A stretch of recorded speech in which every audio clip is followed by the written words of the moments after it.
Good morning, race fans. Chris here, Jagerbaum's Fantasy Sports. Happy race day. Got another DFS NASCAR race day live show from Martinsville. First of all, I apologize for the sound.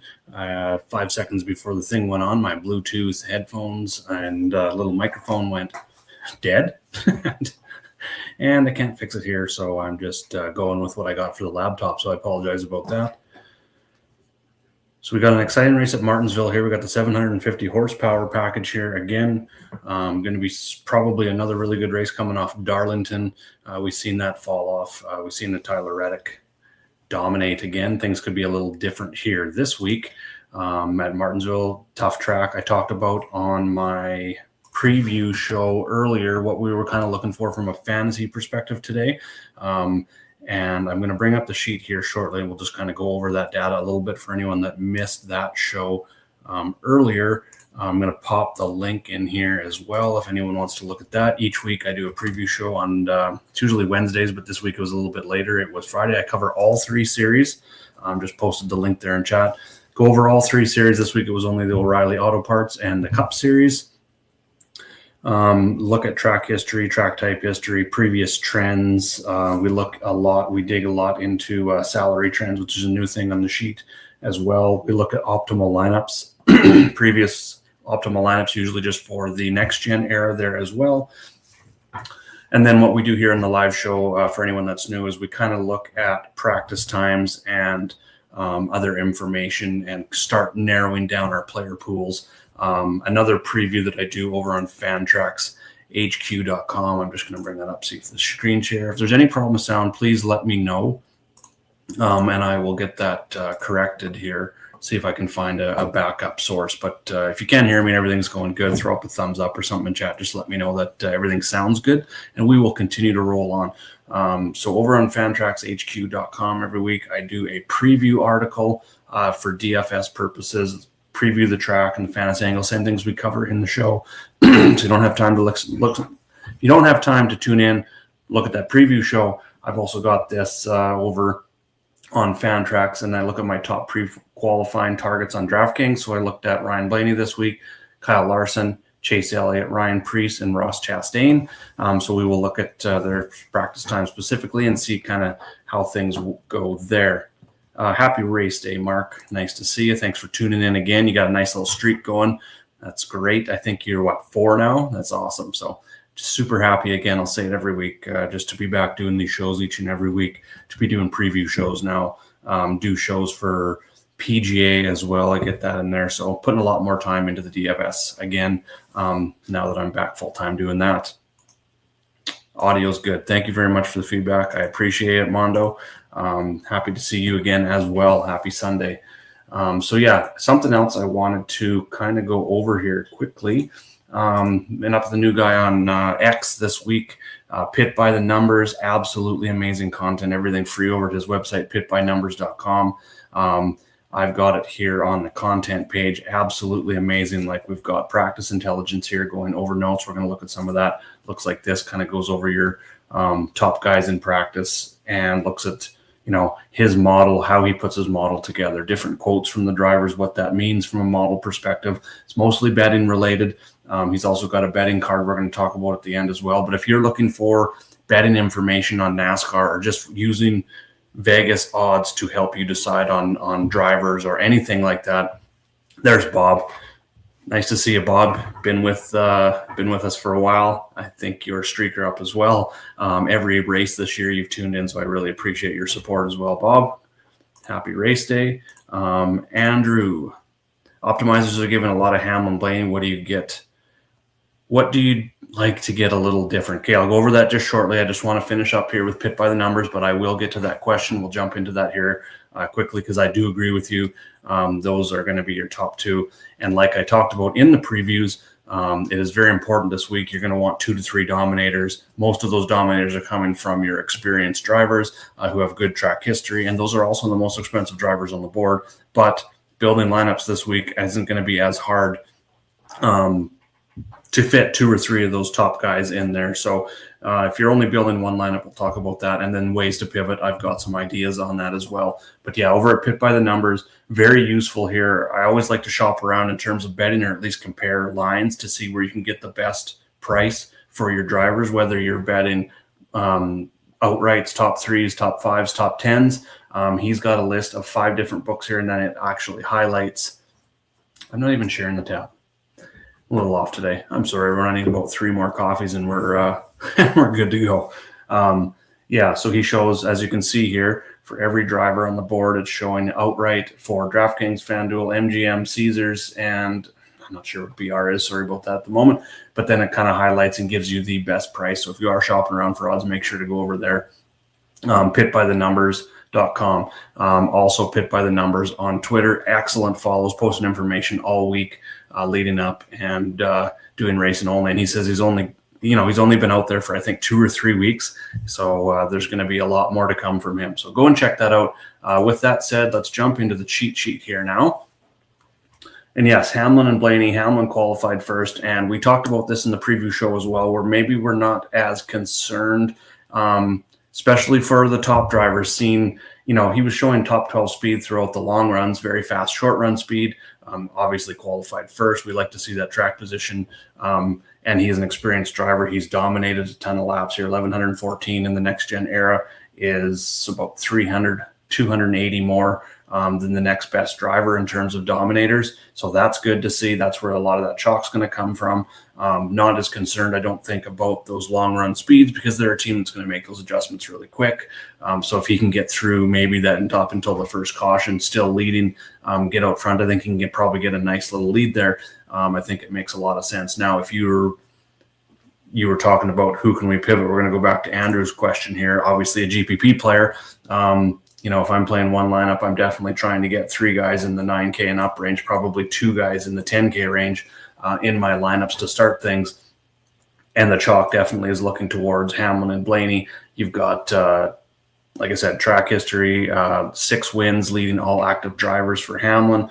You've got Blaney, who's starting 12th, showed top 3 long run speed, looks absolutely elite in the long run speed, which is kind of the way they've played this race. They may not lead a lot of laps early, but like we've seen, we'll go back and look at the track history from last year, started 31st, so didn't qualify well. He's qualified a lot better this year, but he worked his way through the field coming from 31st, which is a very, very tough thing to do. Like I said in the preview show, this track has the highest correlation to starting position in terms of comparing it to finishing position. So coming from 31st and also leading 177 laps, Blaney knows how to work this track. He knows how to save tires. Him and Hamlin are almost the 2 best at doing that.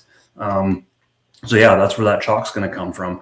If you want to pivot away, I think Kyle Larson's going to be a little bit lower owned. He's maybe the replacement for Blaney. Hamlin, if you're looking for that early dominator, I don't know particularly if Byron's going to get by Hamlin early. He didn't show as much short run speed. He didn't show as much. He was just outside the range of Hamlin in terms of long run speed. So I don't know if I'm going to go there. I think he's probably, if you're looking at the guys in the 10K range, I think Byron's going to be the lowest owned. I think it's going to go Hamlin, Blaney, very, very close there. And then you got Larson and Bell. I think Byron's going to be the lowest owned. So if you're building a lot of lineups, you could go very contrarian, I think, with Byron on that dominator, skipping over Hamlin. So if Hamlin has some trouble, doesn't lead his 100-plus laps, and it's Byron who leads those early laps, I think you're sitting pretty good in GPPs with that and a lot of leverage off the field. Now, going right down into that 9K range, Chase Elliott is number 1 in my model right now. He showed short run speed. He showed top 5 long run speed. He started 10th to give you some place differential upside. He's only 9,700. He comes back here with 4 straight finishes of 4th or better. I think that's going to be pretty high owned. Probably going to go, if we stretch it into the 9K ranges. And I don't quite have the projections. I'm working on an ownership projection. I can see Dane has the DK projections up. Thanks for putting those up, Dane. I didn't even notice. So appreciate those updates. We got the projections up this week. So he's right there as well. But ownership projections, I am working on. I'm going to have something hopefully by next week in terms of ownership projections, doing the same thing over at golf. So kind of looking at the same kind of models and putting it together. Same kind of ideas, I guess, in terms of ownership and what we're looking at. Kenny, morning, buddy. Nice to see you.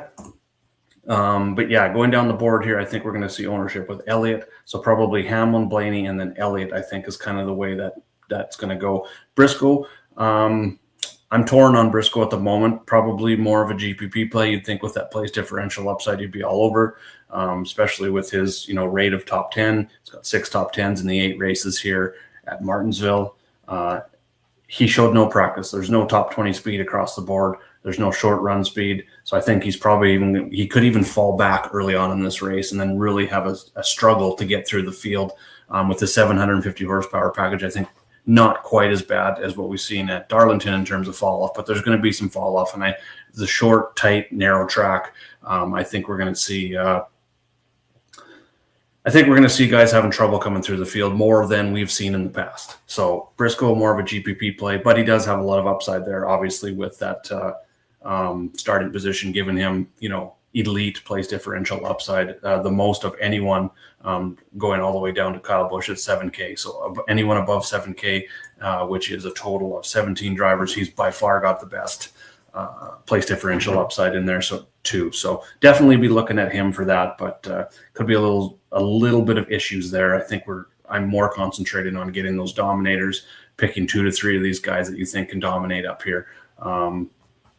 Tyler Reddick destroying this season. Hasn't looked great, not great long run speed here. Looked great coming out of the gate in practice over the first 5 laps, but then just fell off hardcore.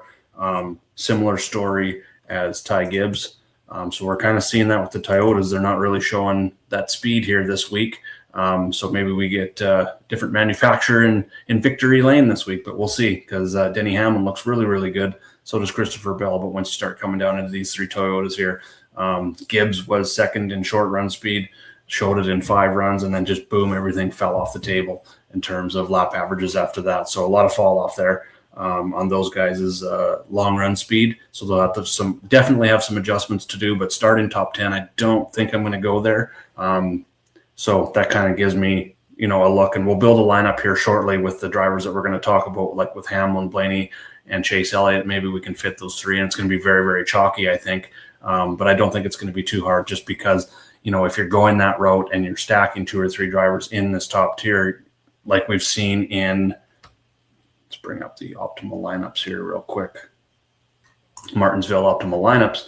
As you can see, you're usually getting 3 guys. This is 9K and up, but then value. So very stars and scrubby, 3 and 3 is kind of the way I'm looking at it today. But I think that 3rd, 4th driver in the lineup, and I'm just going to pop over on DraftKings, and we'll just start building here with that super chalk lineup first of all, and then we'll kind of adjust from there. But my second driver that I am probably going to be,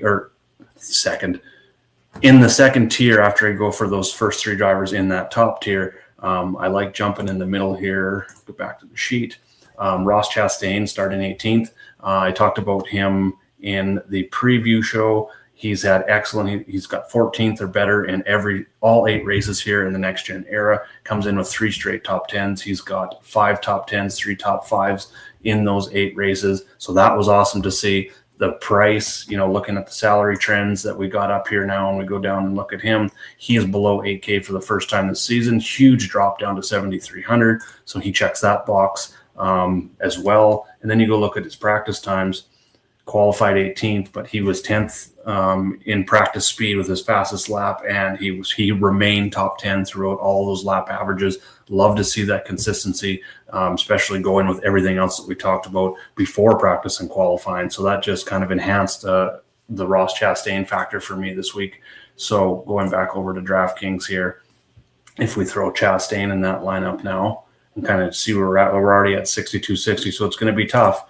We're down in that 5,700 range now, but going back to the sheet, we'll just jump right down into the zone and just kind of, as we're building this out on this initial, this would be like probably where I'm going, but I could make some adjustments, but just kind of looking at possibly the optimal way to build the lineup today. Doesn't mean it's going to work out, just kind of going in what's going to be optimal, how are we projecting things to work. So some drivers down here that really stand out to me, if we want to really go stars and scrubs here, is going to help out that average pricing for the final driver. Ty Dillon is one, starting 36th, 26th and 15th in the 2 races last year.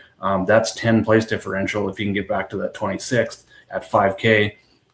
And then we just go look at his practice speed. I mean, it hasn't been a great start to the year. 3 top 20s in 6 races, 50% rate, but we're talking 5K. He was 24th in opening practice, and then he was, he held that top 25 all the way through. Really nice looking between the 15 and 10 lap averages, 16th and 21st. So using the fantasy matrix, we go down and look at kind of what we're needing from him. I mean, if we're getting those 2 or 3 dominators at the top with some place differential with Chase Elliott there as well, we're probably only needing that 5X, which is 25 points. And if we slide over here, we're looking at like a 26th, 27th finish from him. Again, that's right in line with what he did last year. So really stands out as a good value play down here. And, if we plug him into DraftKings, that really opens things up. 6,500. So that leaves a lot of options there. So this is really working out. I like the way this lineup is looking right now. A little bit riskier going to Ty Dillon. We may not have to do that, so we'll take that out.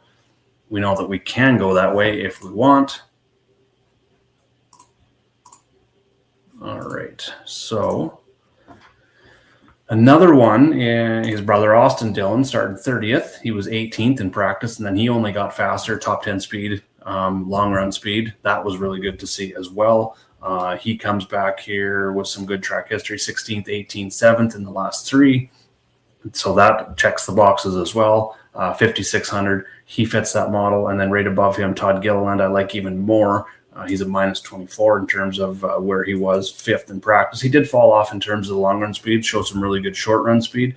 But I think starting 29th, probably he's got top 10s in both races last year, 13th or better in 4 of his last 5. He is 5,700 here. So we're looking for about 28.5. Somewhere he doesn't even have to crack the top 20. I think he does have that top 20 upside. So if he does that, we're looking at like a 6X return. I think that's probably the way I would go for GPP. It's even a pretty decent floor, even for all 3 of these guys, Gill and Dillon and Dillon. Other guys, John Hunter Nemechek starting 32nd at 6,100, 30.5. Again, we're looking for that. For all 4 of these guys, we're really only looking outside of Dillon. We're looking for maybe a top 25 to top 30 for these other 3 drivers in Nemechek, Gilliland, and Austin Dillon. We are looking for somewhere in that range of 20th to 24th would kind of be acceptable building these stars and scrubs lineups today. So there's definitely a lot of options. And like I said, I grabbed the top 2 guys off the board here. And if we were to add, I took Ty Dillon out. So if we were to go Austin Dillon, Gilliland, that one fits, leaves 200 on the table. So can definitely get Chastain in there after you go 97, 10, 5, and 11. Now, if we want to make some pivots like we talked about, Kyle Larson, I think, makes sense because, like I said, I think the ownership over here today goes Hamlin, Blaney, and Chase Elliott would be top 3. I think Chastain's probably going to get up there just because of you just seen how easy it was to kind of put together that lineup because there's like 4 or 5 guys in the mid 6K down to 5K range that are very viable options today.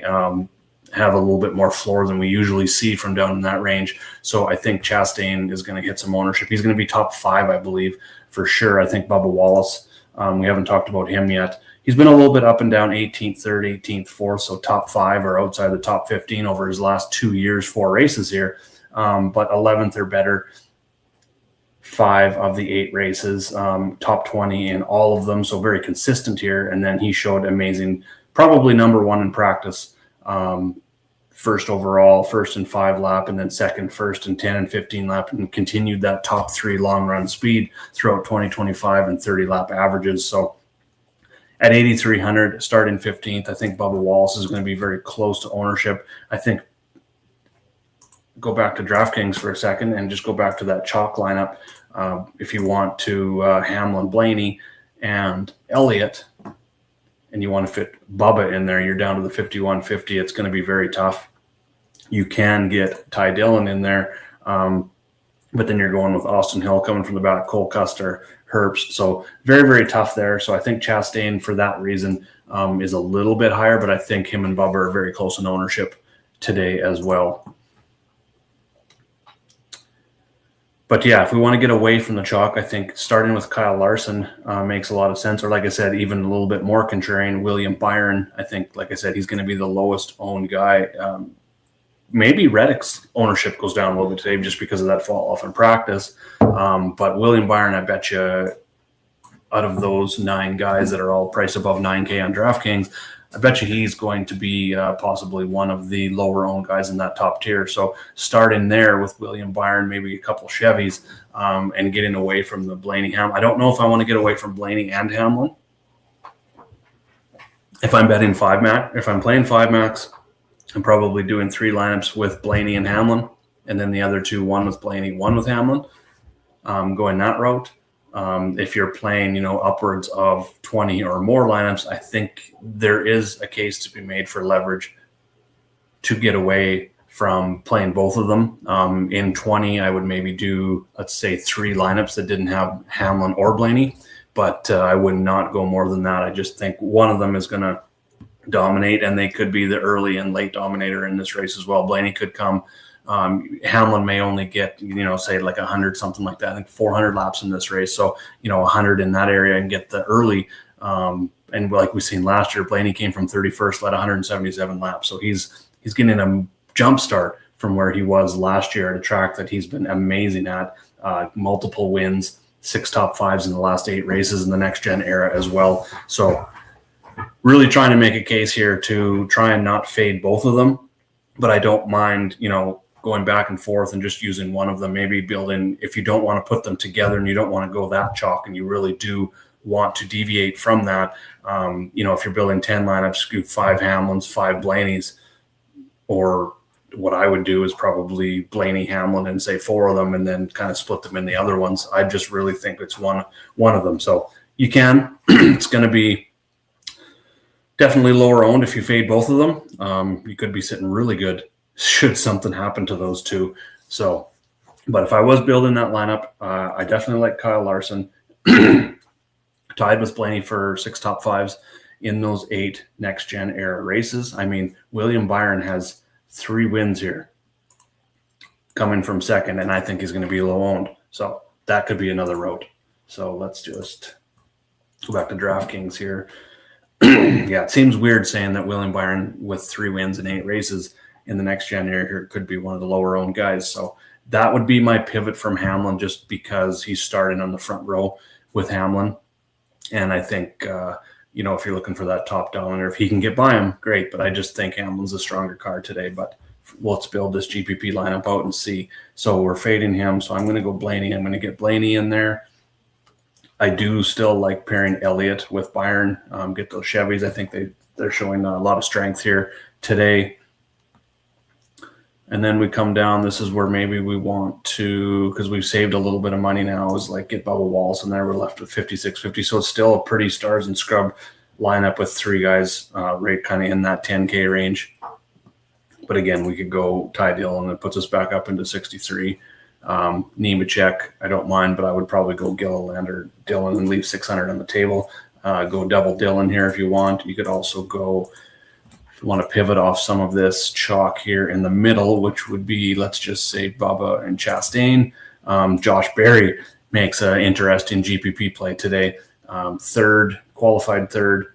He had a top 10 here in the fall last year and showed some amazing top 5 long run speed. So if he can maintain that at 7,500, let's just go look at it here on the Fantasy Matrix.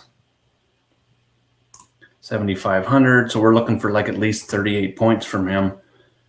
He needs to kind of maintain right around that top 5 finishing position if he was to fall back. And I think he's probably, looking at previous distribution, and I really want to put this together a little bit more, just because looking at these fast laps in terms of coming up with these projections and how many drivers are going to get fast laps, it is pretty spread out in terms of how many drivers can get it. So I do think with his practice speed, we may see him get at least, let's just say 15 fast laps in there. I don't think he's going to lead any laps. So I don't want to project that in there. But we bumped that up to 15 fast laps during that race. That stretches him out to an 8th place finish. So we're kind of looking for like that 5th to 8th. If he can hold on to that, I think he makes a nice GPP play.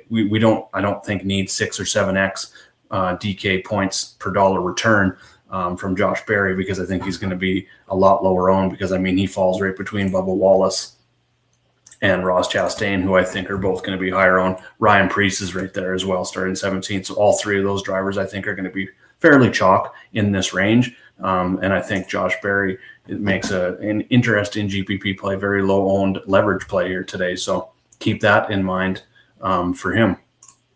And just kind of looking at here, I plugged in on the Fantasy Matrix 15 fast laps here.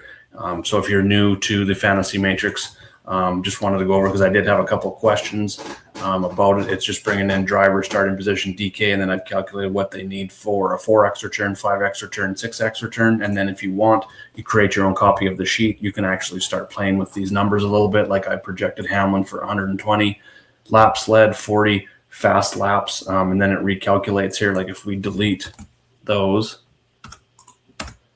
you can see how it runs, and then we plug in that 120 and 40, and those numbers change. Kind of shows you the upside that these guys can get. So I really start using that when I'm making pivots, or I'm just looking at drivers and building the lineup just to see what return we're looking at. Because on the, especially important now, we've had this Fantasy Matrix for quite a while, and we use it for building our lineups, but especially now when we can start breaking down the optimal lineup, like we see no one was below, we're like 6x, 7x, 6.3, 9, 12.5, and then these dominators are getting above 10x every single time. But still, you'd think having those dominators, we could maybe get away with 4x. When there's lots of laps in these races, like anything like 300 to 500 laps races for DFS perspective, we're definitely needing that 6x return from our guys. I mean, you can still get below that. Obviously, this is the winning lineup. This is a calculated perfect lineup. To be honest, it's not the optimal lineup that we've seen in the tournaments that won. So we see 507.5 here on the sheet as the perfect lineup from last year. Used all the salary, which is crazy. You never really see that when putting those optimal lineups together. You didn't know what, Mondo? What are we looking at, the Fantasy Matrix, or? Because if there's something I can add, like you guys are looking at all this stuff that I'm adding to all the sheets, anyone that plays multiple sports, give me all the feedback. Let me know what could be tweaked, what could be added, what could be taken away, what you use, what you don't use, and we'll keep making this thing better. Oh yeah, the Matrix. I absolutely love the Matrix for building lineups. But like I said, especially now that we can go look at these optimal lineups, we can see how previous lineups are made and what we actually need. It makes it a lot easier to say, hey, is this driver actually viable? He showed that he's, let's go back to Ryan Preece here. We think he can finish 8th today, okay? He finishes 8th. That's 45 points. That's right between 5 and 6x. That's pretty much what we're going to need, at the top of a GPP. Little bit lower, like looking at these, going back to the optimal lineups, like I said, 507.5, that's the perfect lineup. So if we're looking at maybe a GPP winning lineup, it's probably was somewhere in the, and I wish I would have a database of this. Unfortunately, I do not. Something I'll maybe look into building into the future. But you're probably looking at about 480, somewhere in there. So keep that in mind, that these lineups on here are the perfect lineup, but it does give us a lot of information on how the lineups are going to be built during the races. And it's probably not too far off, when we're looking at this. NASCAR is only 38 drivers in the field. It's not like PGA where you're having 150 golfers. You have to figure out a projected, an optimal lineup for that as well. There can be a lot of different variants in lineups for that. So keep that in mind. But yeah, the Fantasy Matrix works great for that. Bubba Wallace, starting 15th, showed top 5 speed. So, project him for a 5th place finish. We're looking at a 6x return. But if you look at guys like Brad Keselowski and say, hey, I think he's only going to finish 20th today, 26 points, well, that's below 4x. So that's like an X for me. So that's kind of how I use that. But then again, I start going a little bit further and putting in my drivers. So let's just say Blaney is amazing, comes ahead and leads 200 laps, gives us 40 again. I don't like to go much more than 40 or 50 here, but he's going to absolutely crush the field if he does so. And it looks like he may do that, and this could definitely happen. 320 laps of the 400 laps between Denny and Blaney. could definitely happen, and you will definitely need those two in your lineups. But more pivots here. Like I said, I like Josh Berry. I think he makes a lot of sense. And like I said, for him to probably get in that 15 fast laps, we'd really like that 45 6X from him, but I don't think we need it because he's going to be that much lower owned. And then, guys will make up for it if we get multiple drivers, 150 plus laps led. That's going to make up for that value. So I think we can get away with between 5 and 6X for him, which is like 38 to 45. Puts us in that 4th to 8th place finish. If he gets inside 4th, finishes 3rd where he is, you're looking at a really good return and a very nice GPP play for him. So that makes a nice pivot in the mid-range if you're trying to be a little bit different. So I'm going to jump over to DraftKings here. Again, we got Byron, Blaney, Elliott. Let's get Barry. This should be a fairly low-owned build here, the 6K average finish. So you jump and grab one of these guys in the 5K, Gilliland, Dillon, or Dillon. Let's go Gilliland on this one. It leaves us 64 and puts us back up in there. John Hunter Nemechek's probably the one I would go with here. But again, pivots in this bottom range. We talked about Ty Dillon at 5,000. Thoughts on SVG?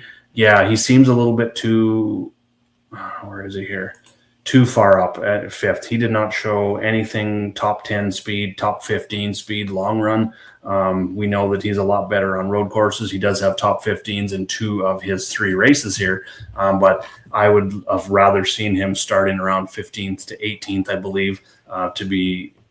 I don't even think I would pivot. I'd be 0% on him, even in probably if I was building 50 lineups. I would maybe touch a little bit, 1 or 2%, getting into 150 max build, but really not on him today at all. I would rather pivot to Gregson. Showed some upside, starting 31st, probably lower owned. It's going to be hard to get off of Austin Dillon and Gilliland. They've both had good track history here. They both showed speed in practice, especially Austin Dillon. The long run speed fell off for Gilliland, but Austin Dillon did. So I think it's going to be hard to get off them. Ricky Stenhouse, I'm not falling for it again. The gap between starting position and the speed that he showed on the track, because he gets out there in the race and he just looks like a dope.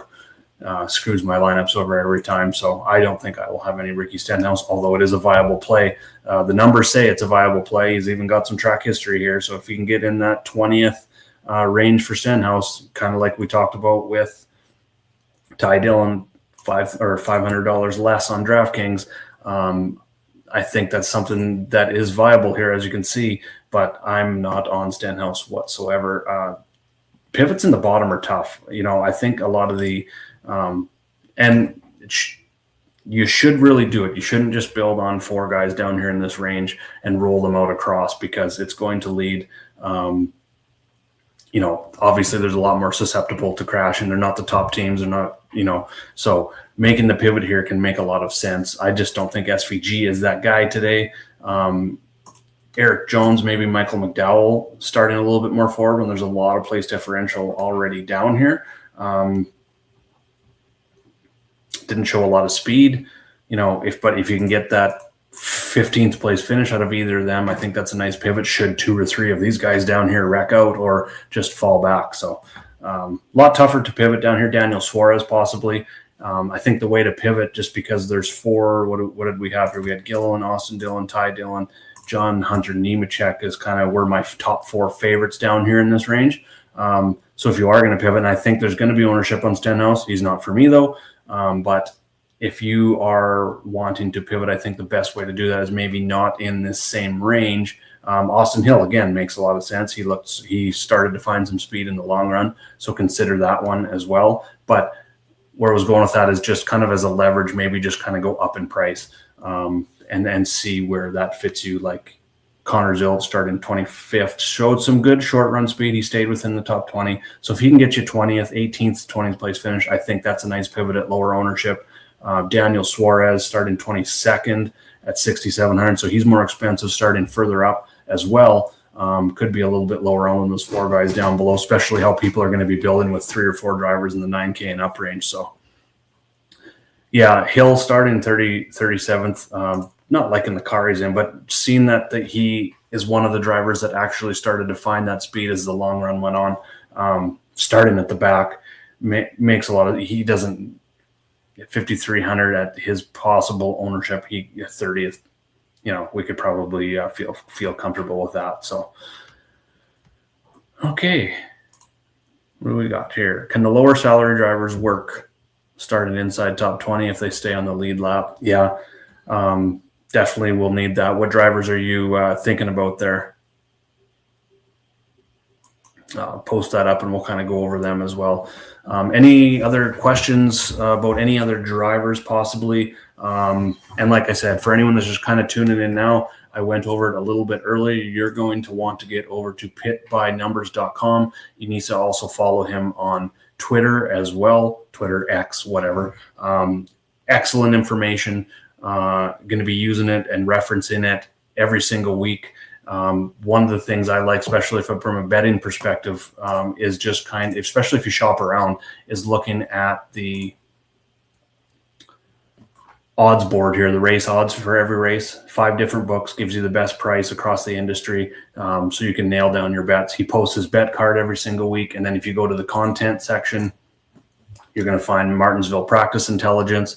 He goes over the top drivers. He goes over quotes. He talks about how his model adjusts compared to what the driver said, what happened on the track, what the announcers say.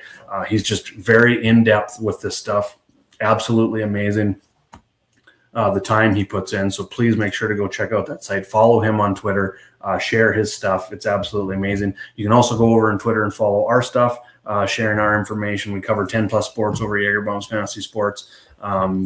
You can get a copy of it's at Jaeger_Bombs9 on Twitter. I also have a personal Twitter at CDurrellFantasy.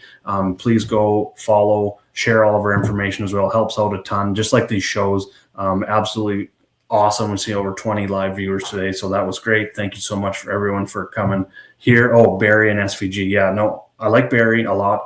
SVG, I'm off of completely, Andrew. I just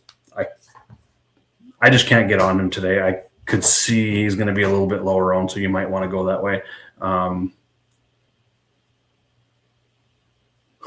No problem, Mark. I talked about those guys. I'll go over them here real quick. I got 4 drivers down below that are my favorites. And in probably this order would be Austin Dillon, Ty Dillon, just because of the price, what he kind of showed in practice, and then Todd Gilliland and John Hunter Nemechek would be my 4 favorites under 6,500 today. Talked about some pivots in there as well. But yeah, if you're new, looking for a copy of the cheat sheet, like I said, every week we got Truck, O'Reilly, Cup Sheet, we got preview shows, we got stats analysis in chat, any updated information, lineup builds, multiple coaches in there talking NASCAR. We do some side fantasy games and things like that. Head over to www.patreon.com/Jaegerbombs. $15 a month gets you all of our NASCAR information, content, access to our Discord. If you play multiple sports, we're currently covering around 10 right now. And we have cheat sheets for all. We have coaches for all, channels and chat for injuries, news updates, any kind of fantasy information whatsoever. That's just $25 a month. So that's www.patreon.com/Jaegerbombs. And if we don't have any more questions here, I'm going to close out. I'm going to go fill out my playbook on the cheat sheet. I'm going to finish reading through all the practice information from Pit by Numbers and start building these lineups. So if you have any more questions, you can drop those in the comments below. Please make sure to like the video. It's very, very much appreciated. Same with on social media at Jaeger_Bombs9 as well, at Pit by Numbers. You're going to want to check that out. Like I said, at Red Stag 007 is Dane's handle as well. And with that, let's go have a good Martinsville race, and I'll see you in the winning picks.